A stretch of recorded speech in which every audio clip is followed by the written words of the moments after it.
Hey there, folks. I'm Matt Hansen, And I'm John Johnson. and you're listening to Planes, Trains, and Comic Books. the podcast where we discuss favorites we've reread, both classic and new comics we want to read, and everything else in between. And here's the comic we picked this week. Hey there, everybody. Welcome back to another episode of Planes, Trains, and Comic Books. Today, we are starting our celebration of Black History Month 2023, and we are doing that with a book that I've never read, and I believe you've never read, right, John? Nope. All right, so this is a book that actually came out when I worked at the comic book store, and somehow it just flew under my radar. I saw it on the shelves, but I don't know. It just never piqued my interest or something. But it's a book called Incognegro, and it is by Dark Horse Comics, and it is written by Matt Johnson and Warren Pleece did the art. And this is a very interesting book. It is not based on a true story, so it's not like a true crime or something book. But it calls itself a graphic mystery, which is very much what it is. I didn't notice that when I first read it, and I just thought this was going to be about like a journalist who goes to the South and, tries to save his brother from a lynching. But it ends up being like a whole murder mystery and all this stuff. So it's quite an interesting comic. What we're going to say. Oh, so you can really tell the times that it's inspired by and like some of the events that kind of go into it, obviously. Yeah, there were some notes at the beginning where Matt Johnson said that like he was inspired by, what was the guy's name from the NAACP? Walter France White. Yeah. So he, Walter White. That's right. Yeah. I was like, Walter White? Yeah, that's right. From Breaking Bad. But no, it's a different Walter White. And apparently that guy did similar things to the main character in this book where he could pass. He almost joined the KKK from what I was reading. So really? Okay. Yeah. So he could pass as a white man even though he was black. And so he was able to like sneak into areas that were white people that were racist were doing stuff to black people, and he was able to report on it and stuff. So it's a very interesting story, but this is kind of loosely based on that. There's also a bit about a bit from Matt Johnson's life, because he is a light-skinned black man as well. And then he was talking about, I think in the afterword, that his kids, they're not twins, but I think one of them is super light-skinned and one of them is dark-skinned. And so it's like, oh, even though they're brothers and they share the same, or I don't know if they're brothers, even though they're siblings and they should share the same genetics, it still doesn't matter. Like, it's just random, like variation of skin color. So it's just wild how that was perceived, especially like they said in the time period that this was set in. This is right around when there's a lot of lynchings and horrible murders of African Americans in the South. And I think they said over the 30-year span from like 1898 to like 1930 or something. Yeah, it was like over 2,500 confirmed and known cases. Yeah, and there's like more than that, because that was just the ones that were reported or recorded in some kind of book for people to look up later. But I'm sure there was backwoods, lynchings and stuff that were not recorded. So, and the basis for this book is, I think I kind of mentioned it, but there's a character who is a light-skinned black man, and he is able to go down into the South, pass as a white man, and he reports on lynchings that are happening, and then he brings those stories up to the North where he works for a newspaper, and then he will publish those across the nation in like a bunch of national periodicals, and then people are still he's basically keeping the awareness in the public of lynchings, because I'm sure people in the North, they're not seeing it every day because they don't live in the South. They're not seeing that doesn't happen in the North, as far as I know. I don't think there's many lynchings in the North. Yeah, it wasn't obviously near as common. But I mean, obviously there was still racism, but it was a different kind. It was more like gentrification or segregation in city blocks and stuff like that. So, this was like a really interesting comic, and I had a blast reading. I thought it was like super interesting, especially because it is like a graphic mystery. There's like a crime in the background that's going on that is also like not what I expected. But another thing about this comic is it doesn't pull any punches. It definitely says everything that, like the way everybody talks is exactly how they would talk in the 20s about races and stuff like that. So yeah, all the language is there. Like it's very intense. It's very just it's kind of like a warning if you're extra sensitive to that stuff. This book does have slurs and stuff in it, and then also extreme violence towards African Americans. So obviously it's about lynchings. So it's got to deal with that topic in a very mature way, I guess. So and we start off on the first page with that. We start off with a lynching taking place. We're getting some narration from the reporter who his paper name is Incognegro. That's how he is able to stay under the radar and not exposed to anybody because he uses that pen name to report these lynchings. But his name is Zane, and that is the main character of this book. And so he is telling the story of this lynching that he went to, and it is horrible. I mean, it is one like I literally read it the morning of this recording, and it was like, holy shit! It was 6 a.m. This is like the first page. This is pretty intense. That's a way to wake up. Yeah, it is for sure. And it starts off with we see a man being hung by the neck. We see white people surrounding him, Ku Klux Klan members. People are approaching him to hit him with sticks and bats and stuff. And then the spectatorship of the people that like brought their kids to this. It's like the town, get like the kind of it's like the carnivals in town or some shit. Carnival, the old West when they would do like public hangings. Like it's absolutely grotesque and terrible. Yeah, I don't even know if that's only in the Old West, but just in general. Yeah, just in general, or like even like gladiatorial games or something like death is a spectacle, I guess, before the internet. So, they go into graphic detail about what exactly a lynching was, so you understand as the reader, like, this is a horrible, horrible process. Not that you didn't know that, but there's some stuff I didn't know necessarily.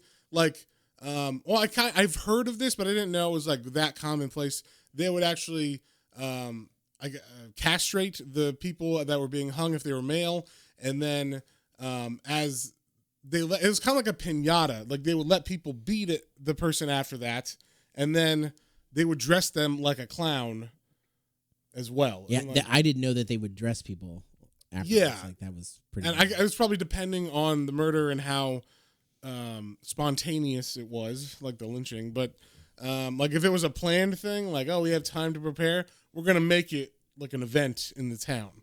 So that is what happens. As part of that event, at the end, when the person is dead, hanging from the tree, there are photographers there that are like, get your token of remembrance of this great souvenir photo. Yeah, your souvenir photo, like it's fucking Disneyland or something.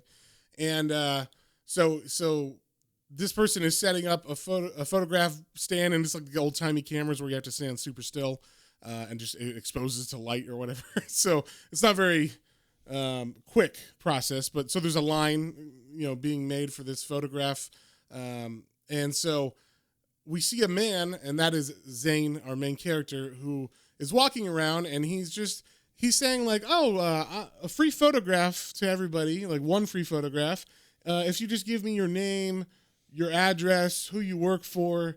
And he's going around, and the people think that he's like the assistant of the photographer. And someone brings it up to him saying like, oh, you must be doing really good with these lynchings because you hired an assistant. And he's like, assistant? What are you talking about? And then everybody starts realizing, wait a second, who is this guy asking us for our names, our address, where we work? And like they're giving all these details too, like freely and openly. They're not ashamed that they just murdered someone or witnessed a murder and celebrated in it at all. So, turns out the guy that's like the KKK member. What's his name? Mr. Huey, I believe. Yeah, Mr. Huey. Yeah. He's not like a grand dragon, but I think he's like a high up in the Ku Klux Klan organization. And so he's walking around and he hears of this person, and he's like, wait a second, who is that guy? And so he starts going up to him, asks him a bunch of questions, and then it turns out Zane doesn't have any option, but just he runs away. He's like, I'm found out. He runs off. They start chasing him, and he only gets away because there happens to be a train going across the train tracks, like right as he's running, and he jumps he jumps across the tracks just as the train comes by, and it's a long train, so he's able to get into a car and run away before anybody can before the train passes, basically, so no one can get him. And then we get this panel that's like, obviously this is like the bad guy. Of the comic. We get like I'll get you gadget or whatever, like one of those kind of. He's like, oh, he must be that reporter that it's always doing stuff. Yeah. Like, so we'll see him again. Yeah. So the Incognegro pen name and those articles are known throughout the South by the KKK, and they're like, someone is going around pretending to be white or passing as white, and we're gonna catch that guy. And then so this what's his name, Mr. Hugh? Yeah, Mr. Huey. Yeah, Mr. Huey is now on Incognegro's trail, or Zane's trail, with his one glass eye. Yeah. And sorry, they make it's very like he's a villain. Yeah, obviously. Other than being KKK. Other than being in the white robes with the Klan. But they went the extra mile with making him like extra like creepy. Yes, and so it turns out this whole section that we just saw of this lynching was actually being told by Zane to a couple of his friends back in New York. So he's kind of just recounting the story that's going to go in the newspaper that day or the next day. And, or actually, I guess it's that day because they're there like at dinner celebrating the release of this like report that he did, this expose, I guess you'd call it, on lynchings in the South. And so we meet his friend Carl. And what's her name? So her name is Mildred. She doesn't play as much of a role, but Carl is definitely the main his main buddy. Yeah, it's like his best friend basically. Carl is Zane's best friend. They both are passing black men, meaning they both are light skinned black men, and so they have that in common at least. And this comes up because as they're leaving the restaurant, Zane kind of like, I guess, eggs on Carl, saying like, what are you doing with your life, man? Like, you're not doing anything. You got to get your shit together. And Carl kind of takes offense to this and like, walks away, gets mad. He leaves Zane.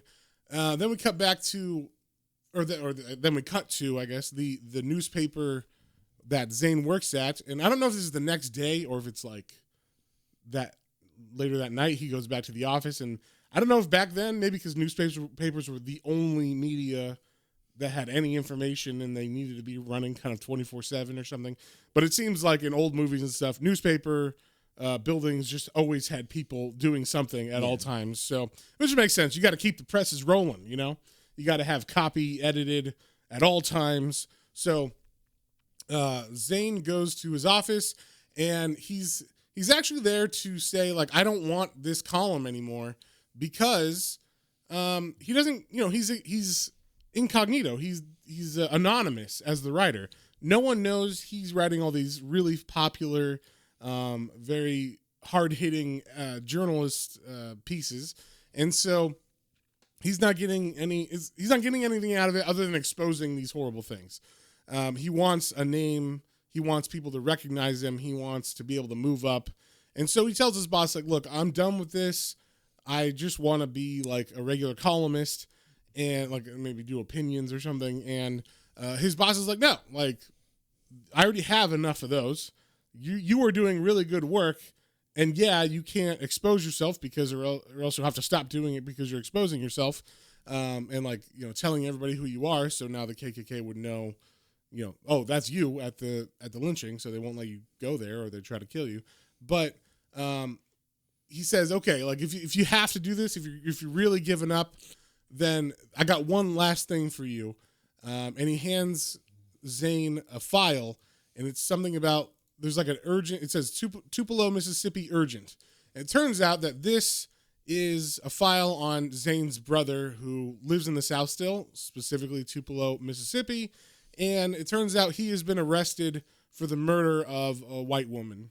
And he is not, I don't know, he's not going to go on trial. They just have him in jail, probably just waiting until they decide to lynch him. So Zane, he sees this file and was like, God damn it, I gotta go, And also, like, I mean, they don't know he didn't kill them because even his boss is like, well, maybe he did it, And it's like, probably not, but I got to go down there and see, Yeah. And if there's going to be a lynching, I want to be there, and maybe I can save my brother. If people are going to try to lynch him, maybe I can save him. So Zane gets ready. He goes down and to the train station. He packs up everything. He goes to the train station, and we get to see like his process of how he goes incognito. Basically, it consists of him just straightening his hair. That's pretty much the main thing. I didn't see anything else that really. I think it's just him. He's like making sure he's like, quote unquote, well dressed and like tailored. He's wearing a suit, but I think a lot of people wore suits back then, so it's kind of hard to tell. But yeah, like the main thing is that like there's like I guess maybe was a curling iron back then or something, or a straightening iron. It's got like a steam coming off of it or something. So yeah, I guess he just had to relax his hair and then he could pass pretty easily. And he has pretty short hair anyway, so once he does that, he's ready to go. So he goes down to the train station and he actually runs into Carl, who's like, "Hey, I'm coming with you." And Carl actually just shows up in the train, like Zane sits down in a car and begins talking to a white man, and the white man is from the South, and he's like, "Oh, you're from here? You going back home?" And Zane is like, "Oh, I'm just doing some vacationing down South." And of course, the white man thinks Zane is white, so there's no weirdness there. And then as Zane's talking to him, there's like a bit of a hint that maybe this white guy is pretty racist, because at first he seems like okay with black people. He's like, "You know what? Blacks are fine. I'm okay with them, And I like the ones you guys got up here. Oh, no, I like the ones we got down in the South because they are easy to control. They know their place." Yeah, he very quickly turns the conversation south and sour. Yes, and so South. No pun intended. But yeah, so in the middle of that conversation, Carl just comes into Zane's cabin with this white guy. And once again, Carl is passing as well. So they sit down and the white guy's like, "Oh, yeah, like people in the South, blacks are really amiable there, but not like up here. They're all uppity and stuff or whatever." And Carl gets like super pissed. A little more colorful language, but that's what he's saying. Yes, I am paraphrasing because I'm not going to say certain words that people say. In fact, uppity might be a bad word to say. I don't know. But so Carl gets super mad and almost assaults the guy. And Zane has to be like, "Dude, you have to fucking settle down. If we're going undercover with white racist people in the South, you can't freak out every time someone says something racist." So he, lays down the law with Carl and says like, "Hey, this is what's going to happen." So they finally get to Tupelo, I guess. And we see as they, actually, I don't even know. I guess it is Tupelo, right? Because they're getting off. I think so, or just outside of maybe wherever the major train station is, because they do hitch a ride. But yeah, they're at the train station, and there's a black guy getting harassed by some white guys. They're basically accusing him of stealing just because he can afford a train ticket. And he's trying to go up north, so this would be like the return trip of that train.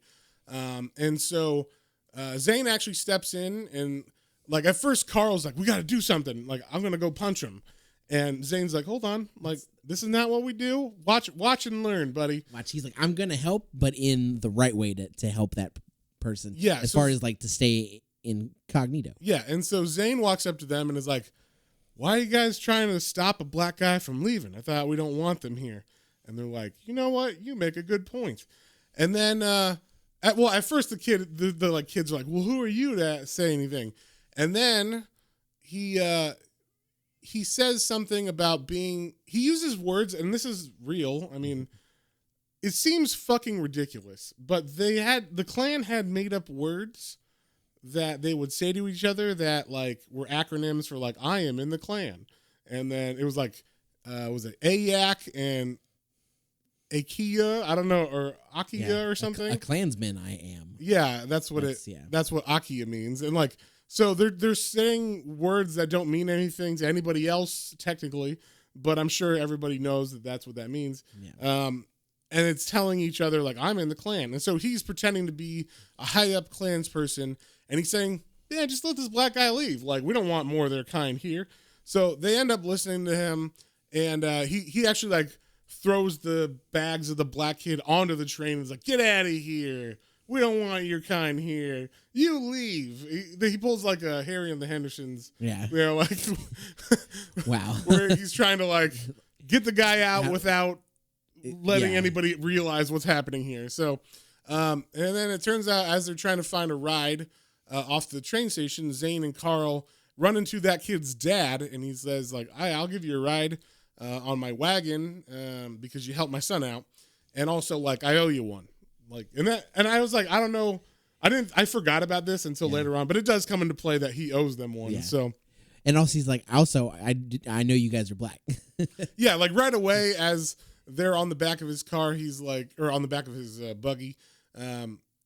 He's like, oh yeah, I could tell you guys are black, or at least the way that you're acting, I can tell. So, so I guess, maybe they can pass for white people because he's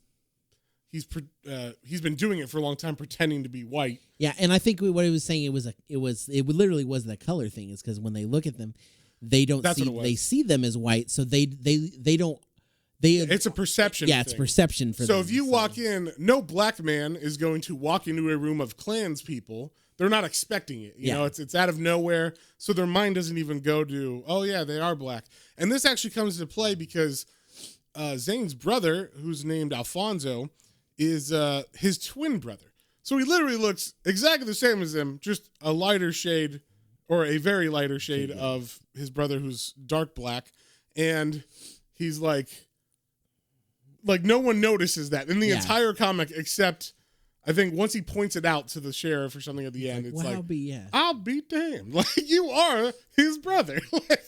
So, it's kind of like, I've heard stories, and it is true. Like, if you aren't expecting to see something, your eyes just don't see it. Like your mind doesn't pick up on it. Yeah. So yeah, like if you're looking for something specific in your house that you lost, and you can't see it, but it's sitting right in front of you in that basket, or it's something like that. So, half the time it's in a place you already looked because you glazed over it. Exactly. So it's like that. Like your brain just isn't expecting it to be there, and so you miss it. And so Zane walks into the sheriff's office, and he at first tries to see, I guess, or test the waters and see if the sheriff is a Klansman. He says some of those fancy words, and the sheriff's like, what the hell are you talking about? So Zane's like, okay, this guy's not in the Klan. But he does say, like, I'm part of an organization you might have heard of, and I want to talk to the prisoner you have, if you don't mind. And so the sheriff goes along with it, even though he's not part of the Klan, because I guess he just doesn't care. He talks about it being like, well, you're an elected official. Yeah, so Zane says, I know you're not part of the Klan, I guess, but you are elected, and a lot of people in these parts are. So if you would like to keep your position as sheriff, you should let me talk to him. You would acquiesce to my request. So he goes to the prisoner's cell, and the sheriff leaves him with the prisoner, who is his brother Alfonso. And Alfonso is very happy to see him once he realizes who it is. And he thinks like Zane's like, oh, we're gonna get you out of here, and he's like, great, like go get some guns, we'll blast me out of here, and then we'll run as fast as we can, get out and go north. And it's like, that's not happening. He's like, I'm a reporter. We're not going all crazy on this. He's like, but I want to know what happened. Yeah. There's some white lady that supposedly was murdered, and they think you murdered her. What happened? Tell me the story. Yeah. And the woman that they found murdered is Michaela Mathers. Yes. So that's like a really big sticking point is who was murdered. It was a white woman, of course. And at first, the brother, Alfonso, is like, oh yeah, like I totally just was walking, just looking me at nature. Walking in the nature. Yeah, I love the woods, so I was walking up in the woods, and I happened upon this body. And Zane is like, stop! I know you hate nature. This is total bullshit. And so he's like, fine, sorry, I'll level with you. I forgot like who I'm talking to. And he tells him, okay, like I have a moonshine still up in the woods. I was up there, and I have like a whole stash and all the equipment. And of course, as I'm walking around my still, I hear, or I I don't know if he heard something, but he goes as he was walking and he finds the body of the white woman, and he's like, oh, and it's Michaela, and Michaela is actually his girlfriend, or his, I don't know if it's lover. It's like okay, so it's partially business partner, and that because she helped him with the still. Yeah, so because I guess she had some debts. Yes, but he was in love with her. Like, he loved her a lot because he starts crying as he sees her body. He knows it's her because she's white and it's a woman up here in the place where him and her have been working with the still, and she's the woman is wearing the clothes of Michaela, and so he's like, oh, but her face has been completely smashed and is unrecognizable. So everybody is just under the impression that this is her because that is what I guess he said, or I assume that's what it is because. Because they come upon him. Some of the people are out, and then they come upon him over the body. Yeah, I guess they were looking for something. I can't remember. Oh, were they looking for I don't know. I don't know why they were up there. I can't remember why they ended up going up there. Is it someone had been missing, maybe? I don't know. I can't remember, but it's literally like, oh, right away as he's like still crying on the ground, maybe they were looking for Michaela because she was missing and ended up going up there because maybe they heard that she was up there. I can't remember. It's something like that. Not important. Either way, that's what happened is he got arrested, of course, once they saw him crying in front of the dead body of the white woman because why else? Yeah, I mean, obviously he was sad that he killed the white woman. So he got arrested. At the same time, the sheriff's deputy is missing, Francis, and he's been gone the entire time that Michaela has been dead. So everybody isn't really noticing this. They're like, that's odd, but who cares? Except Zane is like, obviously, that guy killed Michaela and vamoose, like left because he killed someone. So while Zane was in the this is the best part. The best thing about it is Carl trying to be like, basically Carl trying to do his version of what Zane does. Yes. So Zane was inside the jail talking to his brother. In the meantime, Carl is at the local bar and he's chatting up everybody when Zane comes out. And Zane's like, what the fuck? And he's not just chatting normal. He's like, I guess he was trying to do that's why the black guy knew, the father of the son that they sent north. He knew that they were black because I think Carl was doing a fake Southern accent and it was really bad. And so they're like, stop doing Southern accents. So now Carl, instead of doing a Southern accent, starts to do a British accent because he figures these rednecks don't know what a real British accent is. And I'm going to pretend from like a radio show. Yeah, the radio show. That he listens to. And so he's got that accent down. So he starts talking to all these people. He's telling them that he's a rich landowner from Europe. And he is, trying to get some more land down here in the South. And so that's like his shtick. He's doing that. Zane, of course, is like, what the fuck? I got to talk to this guy real quick. He's like, what the fuck are you doing? You can't, what is that accent? And he's like, look, it's fine. They're buying it. They believe it. Yeah, it's all good. So he tells Zane, don't worry, Zane, go do your thing, solve the mystery. In the meantime, I will just be here doing my own thing. And I think he actually finds out some information about the murder and what has been going on in the town because all the townspeople have been talking to Carl, thinking he's from out of town. So they're giving him all this information that Zane was not able to get, at least at first. And so it seems like Carl's going to be helpful, at least with this at first. And so Zane says, all right, keep doing your thing. Don't do any stupid shit. Yeah, don't be stupid. Yeah, but I will, I'll be back. I'm going to go look at this still. So he takes his brother gave him directions to his still. So so Zane goes up there to look at the still.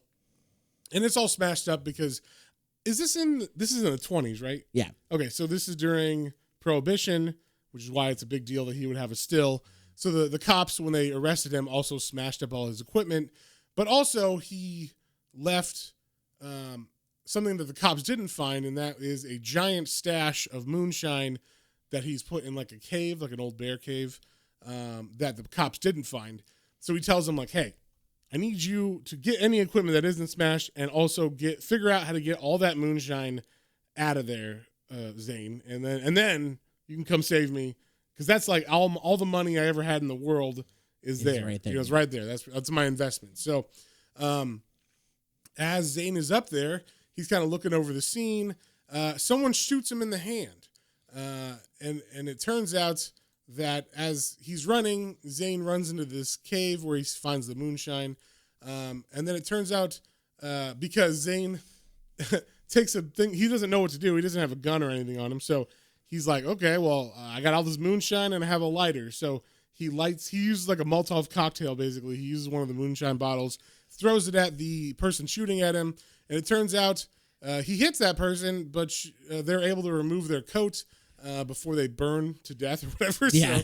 So he's able to put out the fire as he realizes that it is a woman. And in fact, this is Michaela. Bum, bum, bum. Yeah, what the fuck? She's supposed to be dead. She is not, and his brother is not on trial, but arrested for the murder. And so he's talking to her, and he finds out that they have this whole thing going where, she loves him kind of, but he loves her a lot. Yeah. And, she likes him. Yeah. But it is more, it's like there's some definitely about romance, the but it's moonshine. definitely more business related for her. Yeah. And yeah, so she's talking to Zane. Then we cut to the train station where we see Someone's pulling in, and it's Mr. Huey, the guy from the KKK at the original, the lynching at the beginning of this book, that chased Zane, and was when Zane was able to escape. So How do you know? Because of the glass eye. exactly, and so Mr. Huey is arriving because he knows the lynching's about to happen. He's like, I'm going to see, now that I kind of know what this guy looks like. Being accused of killing a white woman, we're going down here to see what's going on. Exactly. So he shows up, and when he gets there, one of the local KKK members tells him, oh, there was some other big shot here earlier today.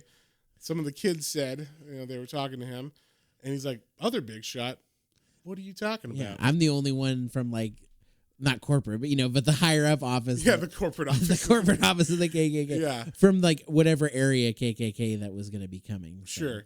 And so hearing this, he has a suspicion that he's going to be seeing Incognegro here. He doesn't call him that. He calls him other stuff, but he's like, he knows he's probably going to see the guy who's writing all these newspapers, articles, passing as a white man here. He's definitely on the lookout. So it turns out that Zane ended up staying with Michaela at the still site, I guess, because it was too late or whatever by the time they finished. And plus she's trying to help mend his hand a little bit from shooting. Luckily, she didn't shoot deep. It's like it's like the webbing between his pointer and his thumb got shot barely. So just barely grazed him. And it must have been, I don't know, birdshot or some shit, because it wasn't, it didn't look very bloody or anything, or mangled. So in the meantime, while he's up there talking with Michaela, we cut to Carl, who is talking to the townsfolk still,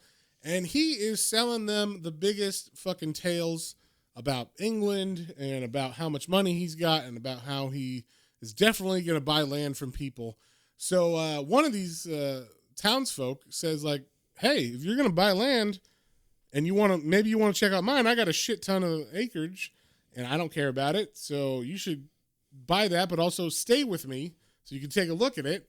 And, we got a guest house or whatever. You can stay with us. Just come and stay with us for free. Don't worry about it. Yeah, don't worry about it. So this seems like it's probably, he's getting in too deep, or he's getting in pretty deep. You know?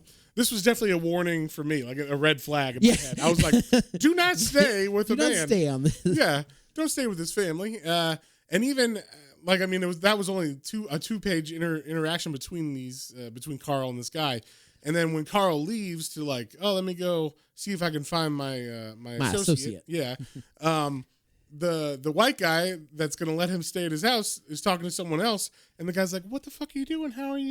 Why are you letting someone stay at your house? And the white guy's like, well, if he isn't who he says he is, I'll just kill him. Like, who gives a shit? If he is just he still thinks he's British. So he's like, oh, he's just some asshole British guy. fuck it, I'll kill him. Kill him and who feed cares? him to my hogs. Exactly, feed him to my hogs. As that is the best way to get rid of anybody. Everybody knows. I don't know if you know. Oh yeah, because they eat everything. Anyway. Yeah, I mean, I think Deadwood did that. Not Silence of the Lambs. What's the second one? Hannibal did that, Yep. or not Hannibal, but the serial killer in Hannibal In did Hannibal, that. Also, there was an actual serial killer. I can't remember his name.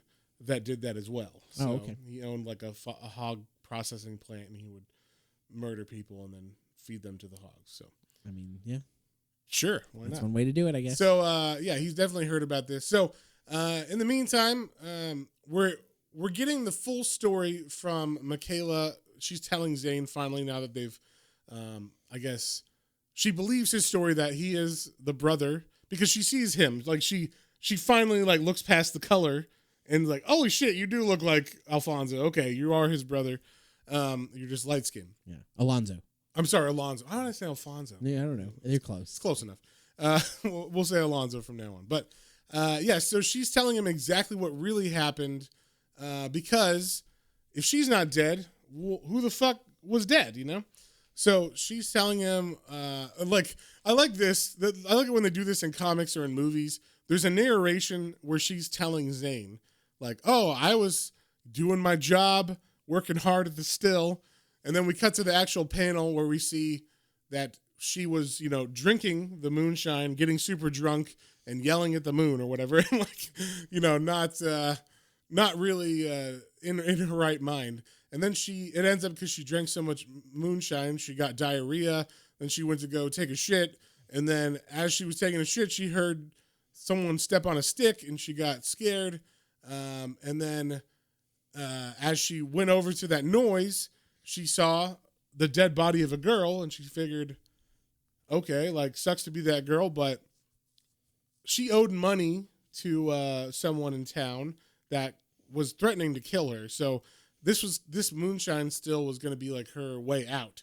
So she figures, hey, even better, I could make this girl look like me by putting my clothes on her, smash her face up, yep. And then people will think it's me, and then I won't have to worry at all about anybody ever coming after me once I leave with all this moonshine and hopefully Alonzo. So she does that. She smashes the person's face. And it's a girl like no one knows. She's like, I don't know who this girl is. No one knows who she is. Yeah, so that is what she tells Zane, and Zane believes it. I mean, he doesn't have any reason not to. And she tells him that, I don't know why. Oh, I guess he was talking, like, I guess she says, oh, the deputy probably did it, which is why he's not been in town. So he's like, who is this deputy? She says, oh, his name is Francis, and he is a Jefferson White, from the Jefferson White family, which is... And I don't mess with those people. No one I mean, this is basically that X-Files episode, Home. I mean, this is like Appalachian... Very much so. Hill folk, we'll call them. The Hatfields and the McCoys or some shit. Like, they are known to... very give off a very Westboro Baptist feel as far as like... Yeah, except with more incest. Yeah. Well, I mean, I don't know. We don't know, but yeah, we don't know. But at least as right now, I don't think that's what's going on there. But either way, yeah, they're very... But I mean, this was like... I think everybody back then was Westboro Baptist, that's like that level. So they're just that, and people still stay away from them because they are extra crazy. Yeah. And also potentially incest inbred people. So so she tells him about this family, says if he's anywhere, he's probably there. You could go find him if you want. So she tells him where to find them. And then Zane ends up going back into town, finding Carl. Carl tells him like, oh, I got a place to stay if you want. And Zane's like, no, we ain't staying. And also Carl says, yeah, you're right. We shouldn't stay because look over there. And they happen to be on a hill overlooking the town. And who's showing up but a bunch of KKK members? Yeah, and like there's like obviously people are starting to gather like for some event. I don't know what event it could be, but it's very obvious that it's the lynching. The lynching is this event. It's almost like carnival grounds are being set up or some shit where there's like food vendors and everything else in town. People, souvenir shops and all that stuff. So it's very fucked up. But So this kind of brings it home. Like, we don't have time to fuck around. So Zane tells Carl, like, hey, we don't have time to, like, sleep at this guy's house. I know we got to do something. We got to go to these Jefferson White family people. So he goes over in the middle of the night to the father that he helped, whose son they helped at the beginning, and says, like, hey, can you give us a ride into this town? I don't know. The town must not be that far away, but maybe like 4 hours away or something by buggy. Yeah. Because they go in the middle of the night, and then like I think it's daytime by the time they get there. So I don't know. It seems like it's night right now. I don't know how late it is, but they're like, the dad is asleep. So I'm assuming, I don't know. Did people fall asleep earlier back in the day because there was no lights or anything? Maybe. Yeah. Maybe they were already in bed by like 6 or 7. Yeah, maybe. So maybe it wasn't. Maybe it was like a 12-hour ride or something. But either way, they get the dad to help him. I guess it's just Zane that goes, and Carl stays behind. Yeah, because to keep up appearance, I think. Basically. Yeah. So Carl is with the guy. The guy is telling him, like, you don't. I mean, these people are crazy. You probably don't want to. Oh, Zane is with the guy. This is Zane. Did I say Carl? Yeah, you said Carl. Oh, I meant Zane. Zane is with the dad. Zane is with the dad. Carl is with the white guy, I guess. I'm assuming that's where he stayed. And so they're kind of talking and, becoming friendly with each other, I guess. And they finally get to the town. It's daytime now, so it was probably morning. And Zane goes into the general store and just starts asking questions, saying like, oh, does anyone know where Francis Jefferson White is? I'm looking for Francis. He's a good pal of mine. And everybody's like, what? Good pal of Francis, huh? Like, how's that, And Zane is saying, like, well, there was a murder, and he's a deputy, so we need to find him to testify for this murder that's going on. We need his help. And as one of the guys stands up and says, "Oh, I know Francis. I'll help you find him." Zane turns his back on the man, and the man hits him with a chair, because it turns out that Zane gets brought to the Jefferson White house because, as he finds out, Francis is a woman. Bum bum bum. Yeah, and I don't know about you, but this is exactly where I solved the book. So.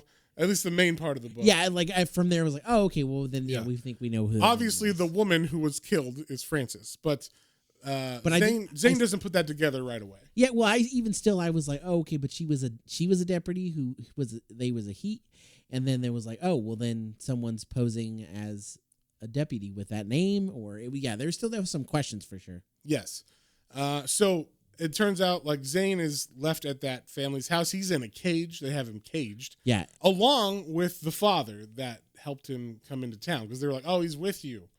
And so there's 2 black men in cages outside of these crazy people's house. Then we cut back to Carl, who is he's in a different kind of cage. He is at dinner with the KKK members. Yes. And specifically, Mr. Huey is at dinner with Carl. Yeah, with the white guy who invited him to the house, the guy who has the land. He has this like nice little dinner party, quote unquote, but it's full of KKK members. Yes, and so so the KKK guy, Mr. Huey, is like, this guy's from out of town, huh? Like, it's quite an accent you have. So he starts trying to question Carl about the accent, and he even says, like, sounds a lot like that radio program in the North, that one where they pretend to be British. And he's like, oh, I have not heard of this program, sir. And so he starts suspecting that Carl is Incognegro. He thinks that is, like, Carl is the writer of all those articles. I guess he didn't get a good look at him when he was chasing him. Yeah, Carl doesn't look that much at all like the main character. He has a mustache and whatnot, but maybe he thinks, oh, this guy just grew a mustache and came down here, whatever. So through all of this, the KKK members talking about how lynchings are so fun, and how the next one they're going to have in a couple days is going to be great. And he pulls out his set of memorial or memento cards, I guess. Yeah. For all the lynchings that he's gone to, where he's taken pictures with the bodies. Yeah, they were talking. Carl was talking with another white guy about like cards, and that guy pulled out like a deck of cards that were, they had like nude women. I think it was nude lady cards. But then he's like, "Oh, you like cards? Let me show you my collection of cards." And this is so sick and disgusting. Yeah, so he pulls out these photographs of lynchings of people dead, and he's like, "Oh, this one was a great one," and like he's talking about like batting averages or some shit, like sports figures or something. But it's about people being dead. So Carl gets sick to his stomach and actually has to excuse himself to vomit. And as he's leaving like the little back area where he threw up, I guess it's the outhouse probably, right? That he comes out of a little building. I'm assuming maybe it's definitely the outhouse. Now you see him like throwing up inside of a hole like that's in a wooden seat or whatever. So he throws up, and as he's leaving, he says out loud to himself in his New York normal accent, "Lord have mercy, give me strength to deal with this cracker shit." And unfortunately, Mr. Huey was standing outside and heard him say it like that, and he says, "Well, that's quite a different accent you have, And so basically this just confirms to Mr. Huey that this is in fact the undercover reporter Incognegro. And so they capture him. And it seems like they're going to have their own lynching, another lynching to have with Carl instead. So they take him into custody, I guess, or whatever. Whatever you want to call it. Like citizen's arrest? I don't fucking know what it would be called. They abduct him, I guess. Yeah, they kidnap him. So, this is nothing. None of this is lawful. I mean, even if he was arrested, it's still not lawful, but like this is extra not lawful, I guess. So. Yeah. So then we cut back to the house of Jefferson White family, and we see Zane has been in that cage for a while. He's poked awake by the little inbred kid. I just imagine these people literally are like the X-Files episode Home. Yeah. Like, or Hills Have Eyes. Hills Have Eyes is definitely a good vibe too. If you Mama, can I have his liver? Like, so they automatically seem to know that he is black, not white. I don't know. I guess they could just tell, or they figured. But they have some kind of weird religious thing where they think that because maybe he's like super light skinned, that he is some like beckoning, like he's the hearkening angel of the race war that's going to come, that's happening now. Like he is the signal for it to start or something. So they start talking about it to him about like when is it happening and where are they going to attack? And then they start talking about how they are, like the race war is going to happen, on the ground level, on sea level. But up here in the mountains, we're just going to wait it out.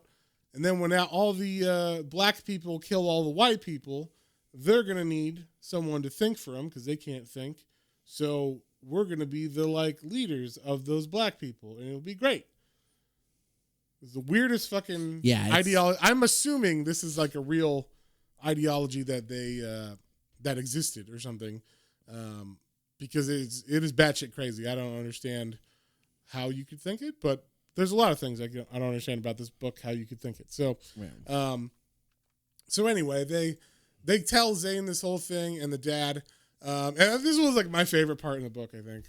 So the family, they all like, okay, well, we'll be inside and we're basically gonna kill you because why keep you around? You're spies, basically. You're gonna if you escape, you tell everybody that like, oh, they're gonna try to overlord, become our kings after we kill everybody because they think they're working for the Black Uprising, I guess. Something like that.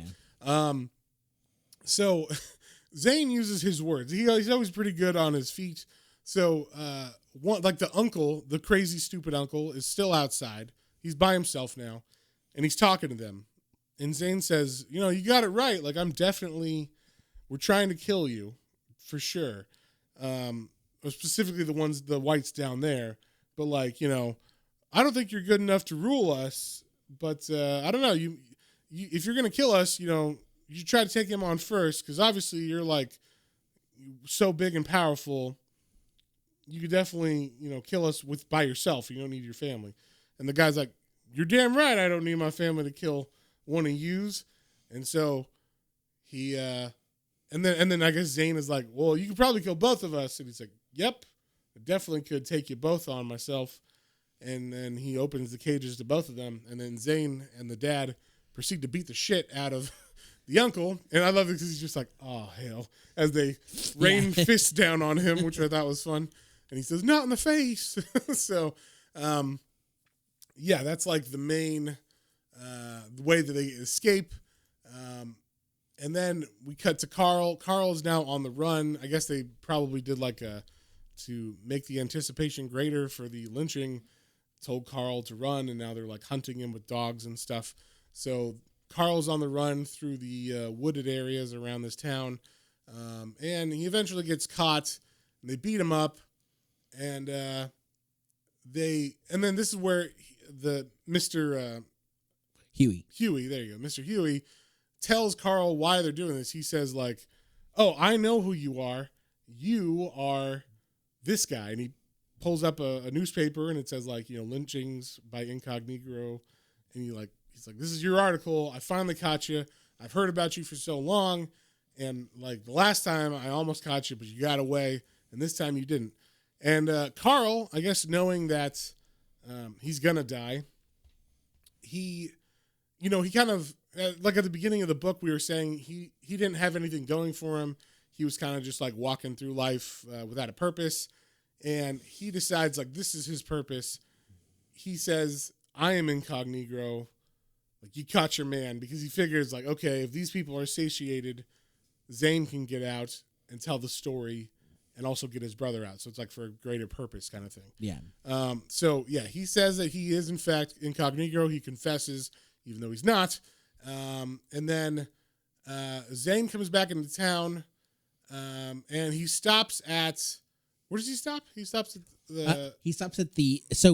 Zane thinks because the Frances is a woman, he's like, okay, well, there's some man in town that's been posing as this deputy Francis of the sheriff for a while, and so he stops at the place where that deputy lived on the way home. Yes, and when he gets there, no one's in the house. And it's weird because a man is supposed to live here, but there's nothing a man would wear or even like there's no shaving stuff. Kit, There's no stuff for a man in the 20s, I guess, that's here. So obviously it's a woman's house. And then they look at some pictures and they see a picture of the sheriff and this man who is Francis. And then the dad says, well, that'd be an ugly woman. If it is, that's not a woman. That is an ugly woman if it was. And then he looks at a picture of the next picture or whatever, and it's of Francis in a dress, and it is a woman. So he's like, oh, my bad. So I guess Francis was just a homely woman who left her, people and her shitty family, and decided to try to go down and I guess be a sheriff. I'm assuming she had a relationship with the sheriff beforehand. And then he was like, because they make it obvious that like, okay, they were lovers or whatever. Yeah. And so the sheriff was in on the like, you will be the deputy, and like that way we can be together, and no one will suspect anything. So eventually, while they're in there, the wife of the sheriff sees them, pulls a gun on them, and they have to like punch her to knock her out, which I thought was funny. It was kind of like the Wicker Man or something, where Nick Cage is going around punching women on that island. But they have to knock her out in order to get away. And then we cut to Carl in the town, and people are being horrible. He's being dragged behind a car. He's still alive, but the townsfolk are kicking him and throwing stuff at him. And then they proceed to hang him from a tree and kill him. And still Zane doesn't know any of this. This is all happening in there. And so it's super messed up because Zane, I guess, gets to the hill. He kind of hears what's going on, like the hill, the crest just into the town. So he hasn't seen it yet. No, he thinks maybe it's his brother's about to get it. Yes, and so as he comes up, he sees that, oh no, his best friend Carl is the person who was lynched. And of course, he freaks out about that. And the dad has to like slap him out of his hysteria because, he's got to get his brother out of here now, or else there's going to be another lynching soon. And so Zane goes down to the city. He goes like, okay, I'm just going to go straight to the sheriff's jail and talk to him. And so he goes in there, and what he's doing is he's confronting the sheriff. He's thinking the sheriff killed his lover for some reason, and now his brother's framed for the murder. So he goes in there with a gun and pulls it on the sheriff and tells the sheriff, like, I need you to let my brother go. And it seems like he's going to lock the sheriff in the jail. But he, like, basically there's like, the brother's confused because he's like, we're like, wait, Michaela's alive? Because Zane is saying like, oh, I know it wasn't Michaela who was the body. It was Frances. Frances is a woman. You killed her. And the sheriff is like, I don't know what you're talking about. Like, yes, you're right about Frances, but I didn't kill Frances. And then someone else comes in and pulls a gun on them, and it turns out it's Michaela. And Michaela has a shotgun on all of them. And she basically says, you're all wrong. The woman was Frances that was up there. But I accidentally killed her because, when I was having diarrhea, she snuck up on me, but she was dressed as a man, and I thought she was there to rob me or whatever. And so I shot her. And that's the mystery. There's no mystery other than then she took the advantage of, oh shit, like, I can't have someone thinking someone's dead up here and cops around, so I'm going to dress her up, and also I can use this to get me out of the money that I owe and all that shit. So she definitely used it like Zane thought earlier, but and the brother is like, holy shit, baby, I love you. And everybody's like, why? She's trying to frame you for murder. Like not on purpose, she wasn't going to save you. Yeah, she didn't care. Yeah, she's not here to save you.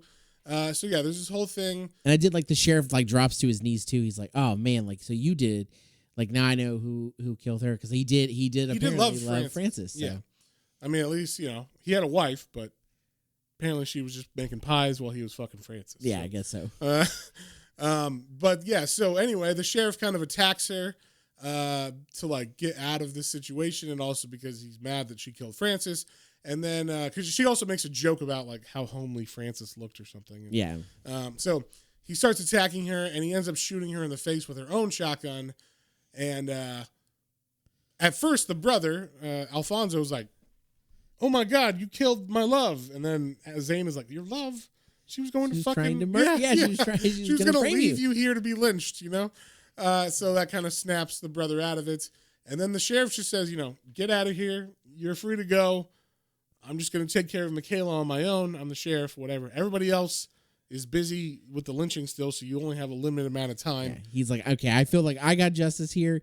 You got justice here, kind of. I'm sorry about your friend, but like, but we leave. need it. Look, the town's felt bloodless now. Like, let's cut to the chase and everybody leave. Yeah, and Zane is like, I can't leave until you get the body of my best friend, and then we'll leave altogether. So that is what happens. And the reason he convinces the sheriff far enough for that is that because he's like, I already sent my story in before I came here, and it says that you were the killer. So if you don't, I can't correct it if you kill me now. Or whatever. Exactly. So you get my friend's body, we'll leave, and I'll make sure the story is changed. And he's like, all right. Yeah. So that was like it's not like the sheriff was a great guy. He was just forced because he was going to get called out as a murderer. So the sheriff gets the body of Carl, brings it back to them.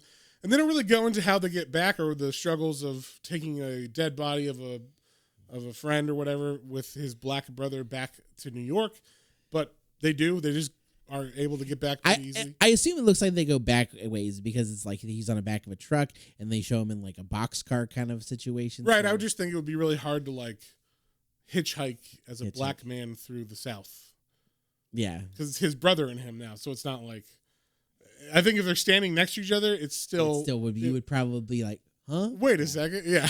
You might do a double take. So yeah. And then we see that like the brother is acclimating in New York and Zane is telling him, hey, it's going to get better. Like, yeah, it's not the South, but over here, you're free to be whoever you want. You don't have to be a moonshiner to be rich. You could be a doctor or a lawyer or whatever, So it's more accepting up here in the North for black people to have higher paying jobs and stuff.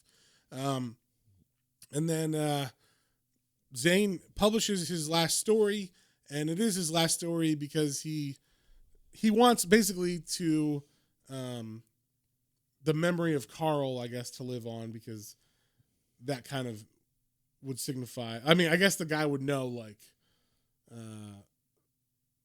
that, like, oh, that wasn't Incognegro that I killed, but because now the story got published, right? Yeah. But at the same time, it's like honoring his friend Carl and not doing any more stories, I guess. So, and then he does, or actually he says like, I'm gonna continue the story, but I'm also gonna be another columnist. Like I'm gonna have a nice column, and then I have the horrible column that I'm writing about lynchings because it's important, and I'm doing it for Carl. But he does put in his last story, not his last story, but the story that he does with Carl about that lynching. He puts a little something else in. He said he's going to reveal his identity. Yeah, he says, I'm going to reveal my identity as Incognegro because I'm tired of living in fear or whatever, or anonymity. And then we cut to Fayetteville, Missouri, where Mr. What's his name? Mr. Huey. Mr. Huey is, hanging out with his white folk. And as he's walking through the town, he starts getting some interesting looks from people as he says howdy and afternoon. And people are looking at the newspaper and then looking at him and pointing. And he's like, what's going on? And then he walks over to like a little newsy kid, and he takes the paper out of his hand, and the newsy kid says, hey, you stole my paper. N-word. And he's like, wait, what? Why'd you call me that? And then it turns out that the picture that Zane put in for the reveal of Incognegro, he put Mr. Huey's picture as the black person. Then all the people in the city start approaching him with bats. So hopefully he got his lynch or whatever. Yeah, his comeuppance as well. Yeah, and that is the end of the book. It ends with him about to get killed, which is probably the best way you could end that book. So yeah, so yeah, some kind of justice. I guess for Carl at least. So with that being said, John, what would you give it, and what'd you think? I thought it was really good. I thought it was a good way to tell that kind of the history without having to go into like any like specifics on it. I mean, like you want true details. Yeah. Like you want to, we need to know those things. I liked it because it's realistic. But, yeah, but it's not a true story. Like it's not like our Green River Killer or those kind of books where it's like, oh, this happened and then this happened, and it's just like, holy shit. Like this was a little bit more palatable as a book that, like, you could give this book to high schoolers for sure and be like, this is a representation of what it was like. I think so. Like while the stories are important, this is a good way. I guess this would be a good way to like get people to like go interested in the topic, in learning about them more too. Yeah, because sometimes it is hard to hit people with. Some people, when they get told facts of things, they're like, "Whoa!" and they get thrown off and kind of backed up from it. So if this is a way to ease someone into it, exactly. I think it's good. And I was reading on Matt Johnson has a lot. He has a body of work. Yeah, he's quite a body of work into a lot of different things like this. And apparently, he's a professor in Houston. So that's cool. I didn't realize that. Yeah, I didn't either. So I definitely want to check out more of his stuff. And then on the art in general too, the art was really solid in this, and it's all black and white.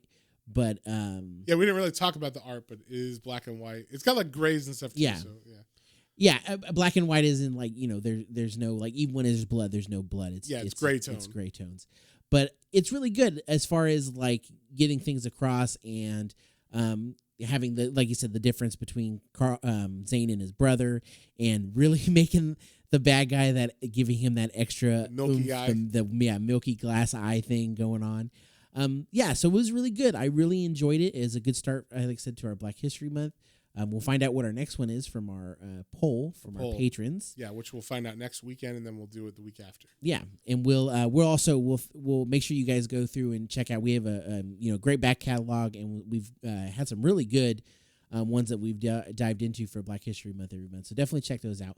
But in general, I really did enjoy this one. I think this one is for again like a mystery fictitious story, but based upon that history. The events feel very real because this happened, and you also know when you read the afterword and the foreword, the author is pulling from real events. So and like you were saying about his kids, like seeing the difference in the skin tones of his children and being like this is something that's gonna continue even for them. Like they're still gonna have some bit of because it's not they're going to be treated differently today, but they will be of their skin colors. So it was good. I really enjoyed it. I would give this one an 8. It was a solid read. Yeah, this was definitely a solid read. I'm going to give it an 8 as well. I think I definitely need to add this one to my collection. I don't know why I missed it. Like I just went by the wayside and I never thought about it. Like this isn't a book I've heard people say like, oh, it's so great. Like it always gets like top 10, books about African American experiences in comics and stuff. So it's like, okay, like it's heralded, but like I never heard anyone else ever talk about it. So it was nice to read it and go like, oh, this is really, really good. It's also still available in hardcover. So it's just, I guess, been in print continuously, or at least mostly continuously since it was released in 2008.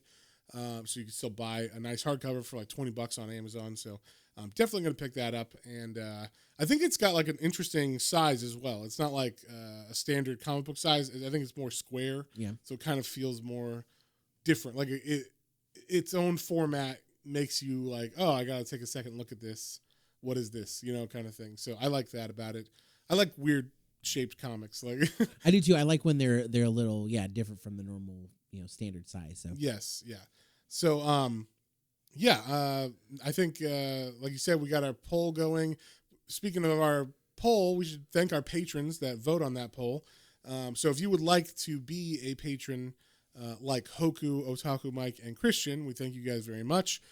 You guys can vote once a month on our second podcast that we do, and we give you guys, a bunch of options to vote upon, and then you guys get to pick our second episode of every month. And also, you get an exclusive podcast every month. And this month, last month, we had a poll. There was a tie, so we ended up doing one of them last month, and we're going to do the second one this month. And this month's one is Witchblade. So, as John has said along with me, we're very excited to dive deep into this lore of Witchblade. Yeah, and last month's was really fun too. So if you want to sign up Patreon, you get those episodes as well. Yeah, you get the whole back catalog. Yeah, so. And so that was Scooby Doo's Apocalypse. Yeah, Scooby Doo Apocalypse. Yeah, and that was a really fun and interesting story. So it's definitely worth checking out. We have a lot of great tiers, and all of the tiers get those. So definitely go on. Yeah, any tier on our Patreon gets the extra episodes and everything. And the voting and all that, but you just get extra stuff if you are on the Hellblazer tier. You get the Hellblazer podcast as well. Yeah. So patreon.com/planes, trains, and comic books, all one word. Yes. So we try not to harp on it too much, but we do appreciate anybody who is a patron. Once again, Otaku Mike, Christian and Hoku. We love you guys. Thank you very much. And we would appreciate it if anyone else would like any of that other content. Please, if you feel so. Join our Patreon and give us a little extra cash, because we do enjoy doing these, and we would like to, it would help us keep the lights on. Cost to host storage and stuff. Yeah, all that stuff. So, But with that, is there anything else, John? I don't think so. I think we'll see him on the next one.